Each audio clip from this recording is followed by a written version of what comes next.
Welcome back students. In last video we have discussed about palindromic sequence and what are palindromes. हमने उसमें एक मलयालम और एक tag का एग्जाम्पल पढ़ा था. अब मैं आपको बताऊंगी what is recombinant DNA technology and how do we make a recombinant DNA. हम रिकॉम्बिनेंट डीएनए कैसे बना सकते हैं. तो देखिए recombinant DNA the name itself is giving you the answer. तो आप हमेशा नेम में से डेफिनेशन बनाने की कोशिश किया करिए.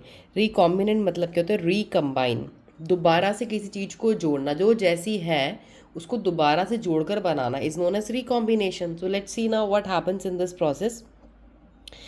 When cut by the same restriction enzyme, the resultant DNA fragments have the same kind of sticky ends and these can be joined together end to end using DNA ligase. तो in the last video I explain you कि जब हम कोई भी DNA को cut करते हैं तो उसके जो दो एंड्स जो कट होकर अलग हो जाते हैं वो हैंग होते हैं, उनको हम बोलते हैं स्टिकी एंड्स. और वो दोनों एंड्स स्टिकी एंड्स होने की वजह से डीएनए लाइगेज एंजाइम से क्या हो जाते हैं, वो चिपक जाते हैं.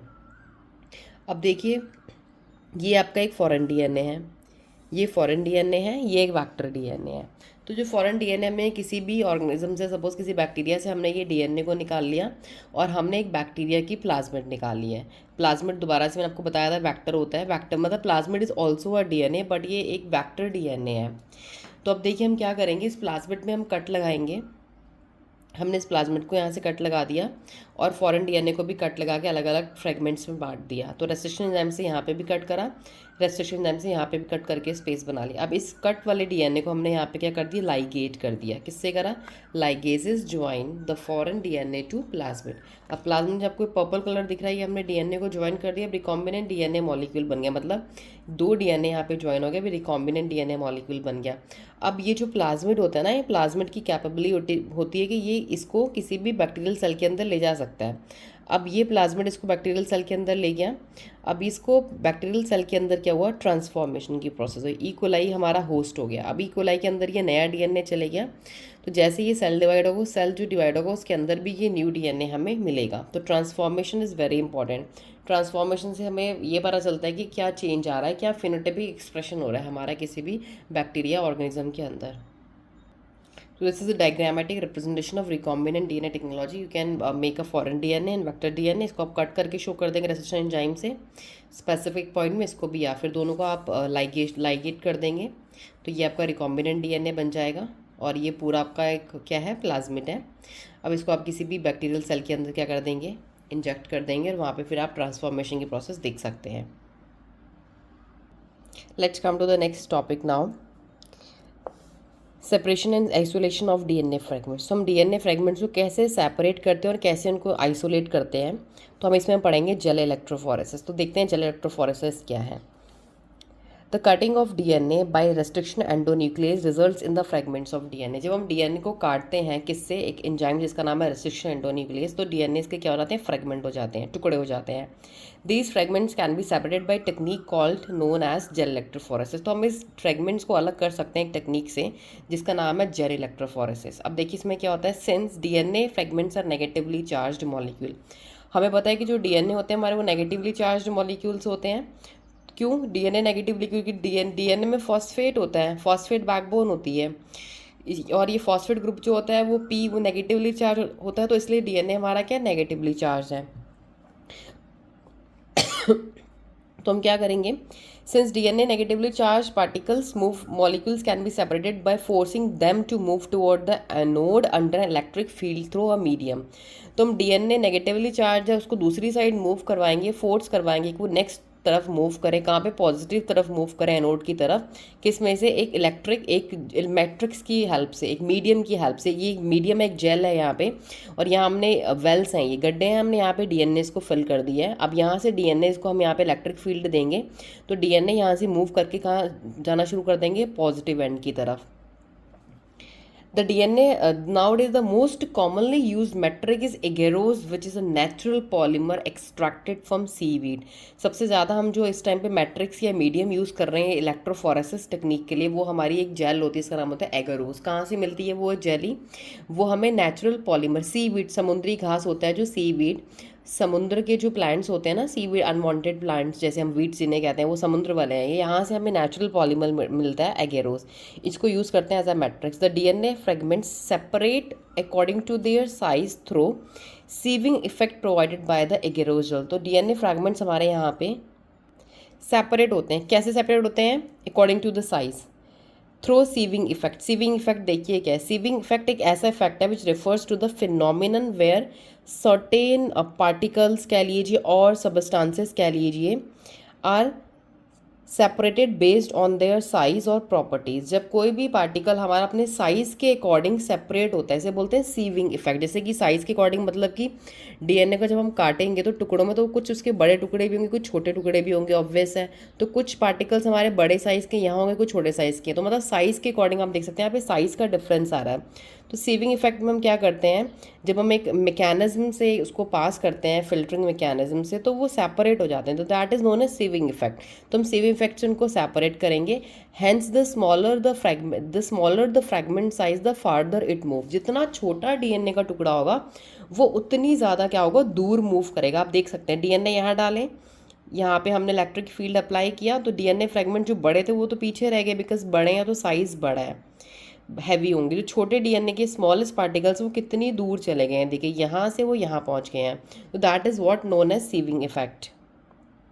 तो बेसिकली डीएनए फिंगरप्रिंटिंग हमारा है क्या? DNA fingerprinting is a technique to separate DNA fragment. ये ऐसा टेक्निक है जहाँ पे हम डीएनए के फ्रेगमेंट्स के जो टुकड़े हमने काटे हैं, अब डीएनए सपोज ये काटा है तो ये टुकड़े सब चिपके हुए हैं आपस में एक साथ, बहुत सारे टुकड़े हो गए। अब इनको अलग अलग करके देखने की साइज़ कौन सा में डिज़ायरेबल, कौन सा डीएनए का फ्रेगमेंट हमें कौन सा चाहिए।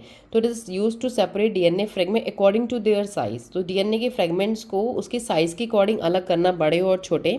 सो what happens in this, DNA samples are loaded into the well. तो डीएनए सैंपल्स को पहले यहाँ पे क्या करेंगे, लोड करेंगे, भरेंगे कहाँ पे, वेल्स में। वेल्स का मीनिंग आपको पता, तो ये वेल्स बने हुए हैं 1 2 3 4। तो they are loaded into the wells at one end of a gel, gel के एक एंड पे, and an electric current is applied. तो आप ये लिख सकते हैं, an electric current is applied to pull them through the gel. तो जेल से उनको पुल करने के लिए इलेक्ट्रिक करंट अप्लाई करते हैं। DNA fragments are negatively charge, so they move toward the positive electrode. DNA negatively charge है इसलिए वो पॉजिटिव इलेक्ट्रोड की तरफ जाएंगे। That is known as the gel electrophoresis. मैंने आपको सिंपल समरी पूरी एक्सप्लेन कर दी कि व्हाट इज जेल इलेक्ट्रोफोरेसिस। तो जेल पे की जाती है इलेक्ट्रोफोरेसिस, मतलब इलेक्ट्रिक करंट अप्लाई करेंगे यहाँ पे। तो दिस इज जेल इलेक्ट्रोफोरेसिस। बस डीएनए के फ्रेगमेंट्स को अलग करना on basis of their size through sieving effect, that is what electrophoresis. Now come to the next para, इसका जो लास्ट पैरा बचा है वो देखिए क्या है। The separated DNA fragments can be visualized only after staining the DNA with a compound known as ethidium bromide. अब हम जो डीएनए के फ्रेगमेंट्स हमने अलग अलग करे ना, ये भी आपको बेटा विजिबल नहीं होंगे जेल में। हम इनको कैसे विजिबल, इनको हम कैसे दिखेंगे, हम यहाँ पे स्टेन डालेंगे। जैसे हम स्टेन डालेंगे, उस स्टेन, उस कंपाउंड का नाम है इथीडियम ब्रोमाइड। इथीडियम ब्रोमाइड जैसे ही हम इसमें डालेंगे ना, तो ये पार्टिकल्स हमें डीएनए विजिबल होगा। कैसे? जैसे हमने स्टेन डाली उसके बाद हम एक्सपोजर करेंगे, यूवी रेडिएशंस पास करेंगे। यूवी रेडिएशंस पास करेंगे तब हमें क्या होगा, you can not see pure DNA fragments in the visible light and without staining. आप प्योर डीएनए को विदाउट लाइट या विदाउट स्टेनिंग नहीं देख सकते हैं। तो you need to stain them with ethidium bromide. और उसके बाद आपको क्या करना है, इसमें आपको रेडिएशंस पास करनी है जो कि यूवी रेडिएशंस हैं। You can see bright orange colour bands of DNA in a ethidium bromide stained gel expose to UV light. आपको यहाँ पे ऑरेंज कलर के बैंड दिख रहे हैं, या आपको जो ऑरेंज कलर के बैंड दिख रहे हैं ये जेल के ऊपर दिख रहे हैं। क्यों? आपने यहाँ पे स्टेन डाली, कलर एक डाई डाली और ऊपर से आपने क्या करा, यूवी रेडिएशंस को पास किया है। The separated bands of DNA are cut out from the agarose gel. अब जब अपने डीएनए की सेपरेटेड बैंड जो अलग अलग हो गए हैं डीएनए, इनकी जेल है ना, पूरी जेल आपको पता है कैसी होती है, जमी हुई। अब इसको हम काटेंगे जेल को, तो ये डीएनए फ्रेगमेंट के साथ ये जेल का इतना टुकड़ा भी बाहर आ जाएगा। तो cut out from the agarose gel and extracted from the gel piece. फिर हम इस टुकड़े, जेल के टुकड़े में से इस डीएनए के पीस को निकाल लेंगे। This step is known as elution. तो इल्यूशन का मतलब क्या है कि सेपरेटेड बैंड्स ऑफ डीएनए को कट करके निकालना जेल के साथ, जेल से, और उसमें से फिर डीएनए से, जेल में से डीएनए के पीस को एक्सट्रैक्ट करना। इसको बोलते हैं evolution. Very important for board exam आता है। उसमें इल्यूशन क्या होता है, इथीडियम ब्रोमाइड स्टेन कौन सी यूज़ करते हैं, यूवी लाइट से क्यों एक्सपोज करते हैं। The DNA fragments purified in this way are use to for constructing recombinant DNA. अब जो डीएनए फ्रेगमेंट हमने अलग कर लिया टुकड़ा, उसको हम निकाल लेंगे और उसको हम यूज़ करेंगे किस लिए, for joining them with cloning vector. Cloning vector कोई भी प्लाज्मिड लेंगे, उसके यहाँ पे इसको टुकड़े को ज्वाइन कर देंगे। तो ये हमारा क्या बन गया, R DNA. I mean this is known as your recombinant DNA. This is a way how to make a recombinant DNA. उसका जो फर्स्ट स्टेप आपको जो चाहिए होता है वो ये होता है कि आपको कट करके उनको इलेक्ट्रोज जेल इलेक्ट्रोफोरेसिस से आपको सेपरेट करना होता है सारे फ्रेगमेंट्स को बेस्ड ऑन देयर साइज. तो this is all about your gel electrophoresis in a very easy and simple way. You need to focus on this diagram. एक नेगेटिव कर देंगे, साइड पॉजिटिव कर देंगे या वेल्स बना देंगे, डीएनए को लोड कर देंगे and simple you can just make a diagram, you can write on the theory. This is very important for board exam. Super है मार्क्स गेन करने के लिए because it's very easy to understand and write down about this answer. So thank you and stay tune and student watch my all the videos. मैंने सारे lectures record किए हैं biology के. Around I have completed right now 6 to 7 chapters. तो you can go to that all videos, you can watch my playlist and chapter wise I have created a playlist. और उसमें इतना अच्छा explanation, I think you can score full in biology. And if you are preparing for NEET तो आपके लिए best explanation, because I am going through a very simple and language जिसमें क्या मैं सारे एनसीईआरटी के इंपॉर्टेंट टर्म्स को cover कर रही हूँ. I am also telling you the important question. So please watch all the videos, and you have to also subscribe and hit the bell icon, because if you not hit the bell icon तो आपको notifications नहीं मिलेंगे आपकी important videos जो कि आपकी miss हो जाएंगी. तो thank you and stay tuned.